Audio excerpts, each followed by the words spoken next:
Thank you. I am always pleased and honored to be included in the great work that Emmanuel Daniel is doing. He's an extraordinary man, and this is an extraordinary enterprise, and so I'm pleased to participate. I admire his forward thinking. I will be convinced that he has completely made that transition when you are allowed to pay your fines in Bitcoin. We'll probably have an appropriate app to do that. I speak to you not so much as a former market disruptor as someone who was disrupted by the market. I was the chairman of the Committee on Financial Services in the US House of Representatives with jurisdiction over the banking, securities, insurance, and related industries, focusing more on housing, on what America's role should be with regard to international economics, not trade, which we did not deal with, but our relationships with the IFIs, the World Bank, the International Monetary Fund.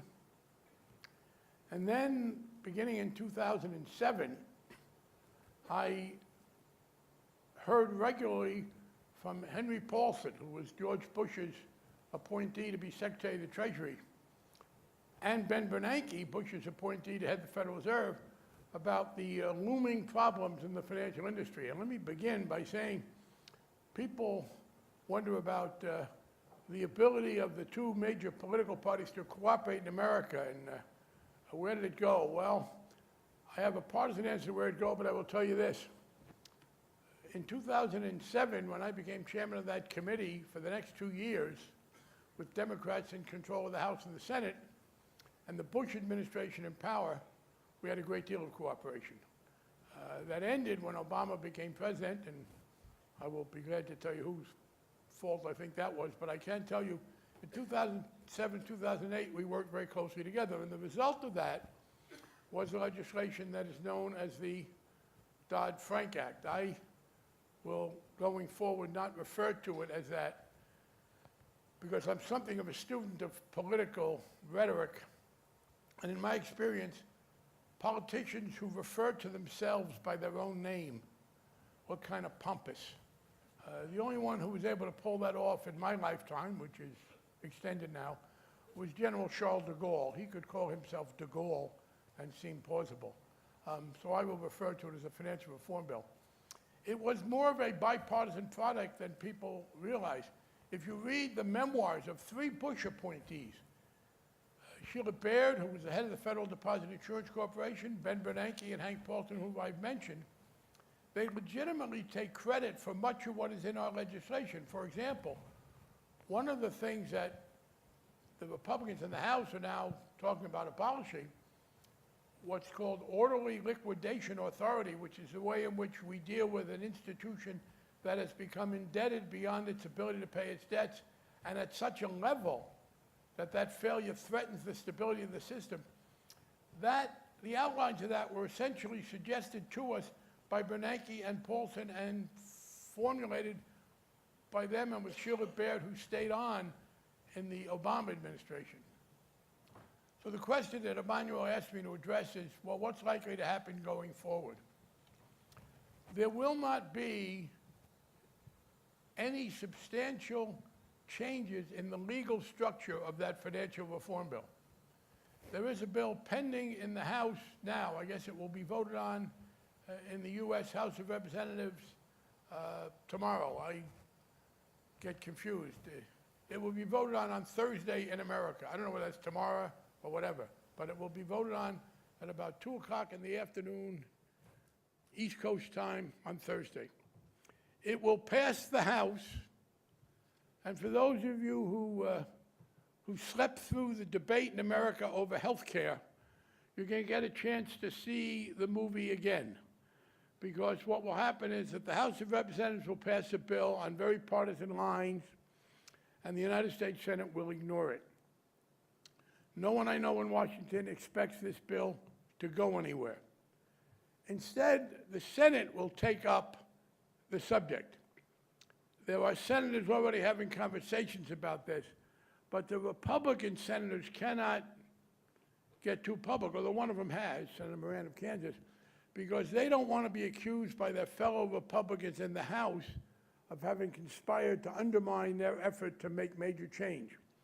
But once that is passed and is over, you will see in the Senate some modifications in the basic structure. You will see, I believe, the level at which a bank becomes subject to the extra supervision of the Financial Stability Oversight Council. It's now $50 billion. That's what we set in 2010. I believe it was too low. And in any case, we made a mistake then. Any number that we use going forward should be indexed to some appropriate growth mechanism. But that number will be raised to 100, maybe 125 billion. Secondly, banks under $10 billion in assets will be given relief, for example, from the Volcker rule, which they don't do anything that the Volcker rule bans, but they spend a lot of money trying to comply with it. There may also be some relief for the smaller banks if they are prepared to make mortgage loans and keep them in portfolio as opposed to securitizing them, selling them, some more relief from what they do. With those changes made, and I think they will be bipartisan, and interestingly, the obstacle might be then in the House. The chairman of the House committee, Mr. Hensley, is a very reasonable man in person and very pleasant and very civil, and a very committed, very, very conservative believer in free enterprise. He was a leader of the faction of the Republican Party, which became kind of a majority of the Republican Party in the House, that in 2007 and 2008 became increasingly critical of George Bush on the grounds that his administration was much too interventionist in the economy. And these were the people who said, for example, when Lehman Brothers failed and no effort was made to pay any of their debts, good, that's free enterprise. They welcomed not the failure of Lehman, they were unhappy about that, but they welcomed the fact that there was no intervention. And they said, that's free enterprise. We have free enterprise in America. By the way, for most of America, that lasted a day, because a day after Lehman's failure to pay its debts reverberated, almost everybody else in America was ready to make sure it didn't happen again. In fact, I announced that I was going to file a bill to proclaim the day on which Lehman's failure went without intervention, Free Enterprise Day, on the grounds that that day, September 18th, 2008, was the one day in America when we had untrammeled free enterprise. It didn't last long. What you have now is a Republican leadership, though, that will be so disappointed that the broader set of cutbacks and regulation do not happen, that they might be reluctant to go ahead with what I talked about, that is, relief is going to be given to banks at 50 billion and also to banks under 10. Another proposal that's out there, I haven't focused on it myself, was to say that banks under 50 billion would not have to undergo stress tests. That's, though, what I think you are likely to see. Relief for smaller banks from some pieces. The basic structure of the legislation will not change, and I talk about that because that's what I think you will see people wanting to preserve going forward. First, you do not allow loans to be made to people who have very little chance of paying them back. That may seem unnecessary, but that's what happened during the period. By the way, Alan Greenspan, when he was chairman of the Federal Reserve, as he retired, defended making those loans for home ownership to very low-income people. And he said in his book in 2007, Economics in the Age of Turbulence, he published that in the age of 2007. Turbulence turned out to be an understatement. But he said that he realized that making those loans carried a high risk that they would not be repaid. But they were worth making because you cannot have a capitalist society without strong public support for private property. And by lending very poor people money to buy homes, you were making them supporters of private property. Only, of course, it turned out until they lost the property, in which case they became much less enthusiastic capitalists. But what you have is a Republican Party that might reject what they see as ameliorative efforts. I don't think that will work. So what you will get then will be the ban on the loans that are unlikely to be made. What happened was those loans were made and then they were securitized. And the bad loans were made in part, and I will talk about this, I was asked to discuss later the securitization. The bad loans were made because the people who made them bore no consequence if there was no repayment. They sold those loans. They were off the hook. So the next piece is to say, I believe, that securitization should come with some risk retention by those securitizing. You should not be allowed to buy up those loans and sell them in turn unless you have some responsibility if they go bad. Not by far the bulk of it, but some. And then finally, what happened was the loans were made, they were securitized, and then they were bounced around the economy in the form of derivatives, and the key there was people bought and sold derivatives without having the responsibility and certainly not the capacity to pay them off. The iconic thing here is AIG. AIG went into the George W. Bush administration in September 2008, just after Lehman Brothers, and said, we owe $85 billion that we cannot repay. And they were told, okay, we'll have to pay off your debts because we cannot afford a repeat of what happened 2 days earlier with Lehman, where large debts aren't paid and everybody else freezes up. A week later, by the way, AIG went back to Bernanke and said, oh, we made a small mistake. Oh, we didn't owe $85 billion that we can't repay. We owed $170 billion that we can't repay. And of course, the Fed paid that off. Our legislation makes it impossible, legally impossible, for any entity through the sale of derivative paper to incur that kind of debt without having the ability to pay it off. That's the essentials, and that's going to stay. There's also consumer protection, which will stay. So I do not think you're going to see any fundamental change in the structure. You're going to see the smaller changes I mentioned.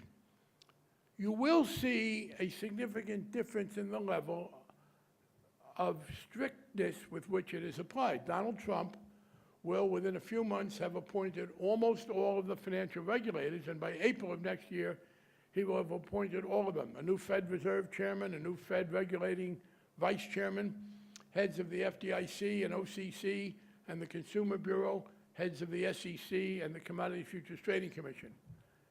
They will administer the powers that will remain on the books more loosely than their Democratic counterparts did, although I will say I cannot conceive of any of them ignoring signs of trouble. The Democrats probably would have been more anticipatory of trouble. But I don't worry that the Republicans, even though they will be more lax than I thought, will ignore a serious buildup of debt that can't be incurred, although given the requirement, for example, of central clearing of derivatives, that is much less likely to happen. So that's where you will be going forward. Then the question I was asked to address is, well, what about the future, and particularly of innovations that bring in less formal banking, peer-to-peer, et cetera. One, and I talk about two principles. The major motivating principle of the legislation we adopted was to prevent the incurring of debt by large institutions beyond what they could pay off, because the experience was that the failure of a large institution to pay off a lot of debt was destabilizing. By the way, that means the focus is not on the size of the institutions. I do not myself believe that bigness in the banks is in itself bad. The problem is in the size of the indebtedness they cannot discharge. That's what you have to hold back. There is much less fear of that, for example, in peer-to-peer and other sorts of lending. That is, the likelihood of that causing a systemic failure because there are debts incurred beyond the capacity of the debtor to pay off, I do not think you'll see people worried about that. On the other hand, you may see more of a concern about consumer protection. particularly borrowers. Borrowers, unsophisticated, even if they're sophisticated, lacking the tools to vet, or lenders rather, the problem is on the lenders who will be putting up their money and who will not themselves be in a position to vet the borrowers. So that is one of the mechanisms I think you see people will be looking for. If you have peer-to-peer lending, what is the protection that will go to the lenders by the mechanism that brings them together? Is there some insurance policy that they will be protected against, analogous to bank deposit insurance?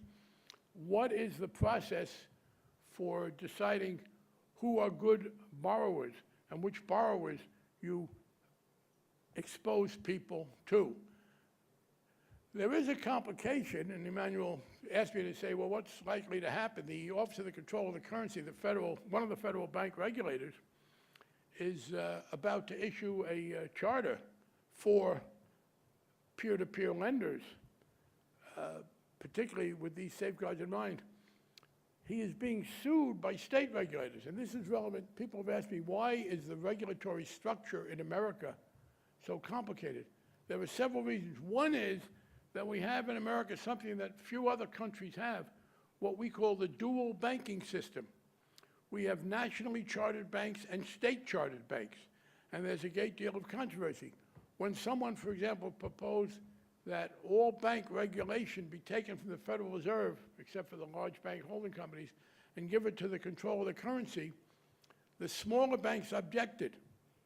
They said, no, because we're state chartered, and we are now regulated by the Federal Reserve.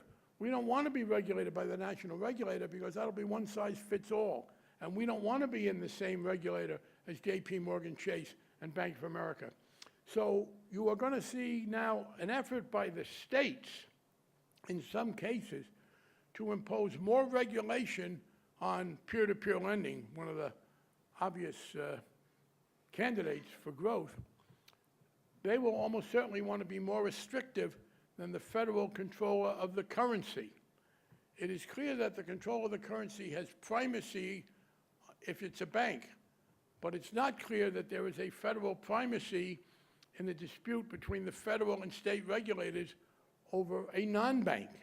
And that is where it will play out. So just to close, going forward, you will see no change in the basic structure of the financial reform bill, some accommodation for the smaller and medium-sized banks. And with regard to other forms of lending, less structured, non-bank lending, I believe you will see much more relaxed attitude about potential systemic problems because you do not have one large incurrer of debt, but an effort to figure out what level of consumer may not be the best argument here because you're talking about protecting not consumers, as they are technically called, but producers, lenders. What is the form of regulation that will protect lenders in peer-to-peer so they have some guarantee that they're not, or some assurance they're not lending to bad borrowers and have some protection if they do? And there will be a fight, I believe, in which the federal government, no matter who's in power, but certainly if it's Trump now and then the states, there will be a number of states that will want to be much more active in intervening on behalf of security for the lenders than the Trump administration. Thank you. Ladies and gentlemen, most of you know me. I'm Gordian, and the alter ego of the chairman of the Asian Banker. Thank you very much. It is always a pleasure to talk, to listen to you. If you look at the world outside the United States, America is, of course, the leader in all financial services, and you are the leader as an architect in the regulations. For Asia, most of us here are from Asia. What do we have to look at so that we don't fall into the same trap of engineering our own 2008? And looking to the future, how can we benefit having different countries, different regulatory systems from the lessons that America has learned and that you have legislated? First, try to stay at least even, well, that's impossible, the pattern in America, maybe elsewhere, is the private sector innovates, the public sector sets the rules, but sometimes it waits too long. After the early part of the 20th century, when the stock market, finance capitalism came into being, the federal government didn't set up rules for it until the New Deal, until after the crash of 1929. Much of what Franklin Roosevelt legislated was in reaction to that crash. That system worked well until the 80s, when new things came in, securitization, for example. A lot of money coming in from sovereign wealth funds and other countries, countries with balance of payment surpluses outside the banking system. And we made the mistake of not regulating until after another crash. So one thing is, obviously, innovation in the private sector comes first. But do not have too long a lag, if you can avoid it, between private sector innovation and an updating of the rules. Now, you update the rules, one, so you don't stifle innovation, but two, so that you don't have innovation become a threat. The substantive principle, I think, is very clear, and it's why peer-to-peer in some ways, for example, as one example of the new sort of architecture, is different. The problem we had was a whole lot of things came together: securitization, derivatives with high leverage, non-supervision by the banks. We had the problem where institutions were causing debt without having any responsibility if it was not repaid. People thought they had somehow gotten rid of responsibility for debt. They didn't. They passed it off to somewhere else. So the key thing to avoid is the accumulation of debt in the hands of institutions that cannot repay it, to the point where either individually or cumulatively it causes the system to spiral down. Now, as I said, peer-to-peer avoids some of those kinds of problems. It does mean that the derivative industry must be carefully watched. Derivatives multiply that. They allow people to get much more indebted. And so I don't know what form of derivatives will spin out from peer-to-peer. I'm sure some will. I must say, I lived very happily for many years without paying any attention to derivatives. I had to immerse myself in it. My partner Jim, who's accompanied me, has told people that he is, of all the people who are in the surfing sport in the East Coast, the one who knows more about credit default swaps than any other. And when I retired, I sang to myself an old American song I adapted: "Ain't gonna study derivatives no more." So I don't pretend to have current expertise. But I will say the largest, the general danger is too long a delay in innovation. That means you may not be accommodating the new forms, and you may be letting abuses take place. And remember, one of the problems of abuses is a little long, but I think this is important. When I talk about regulation to prevent abuses, that is not solely a condemnation of the motives of the players. A player in the financial industry who does not want to be irresponsible is subject, in the absence of good rules, to competitive pressures to be irresponsible. I asked the head of Citicorp one year why they were using something called structured investment vehicles, which took debts of the bank and put them in some entity that they pretended was not a debt of the bank. And he said, because if I put them honestly on my balance sheet, I'll appear at a disadvantage vis-a-vis Goldman Sachs. So you want to have those rules. And the substantive purpose of the rules, there are two. One is to protect individual consumers or lenders. The other, from the systemic standpoint, is to prevent the accumulation of debt that cannot be repaid when things turn downward, as they will, because that's what was the trigger for our crash. Thank you very much. I think just one point. If it is true, as you say, that the gap between the rules and what is happening in the market shouldn't be too big for the regulator, then if you look at the specific institution, the analogy would be, in a bank, engage with the new developments before the new developments overtake you. I agree, and I think that's a very good point, and I would also say this. Some of the financial institutions think they have a short-term interest in simply staving off regulation. In my judgment, in their own self-interest, as well as the broader interest, they are much better advised to go to the regulators and the legislators and say, you know what? Here are these new activities. Let us suggest some new rules. Because if you don't have any rules and you wait until there is a crisis, you're going to get more rules than you wanted.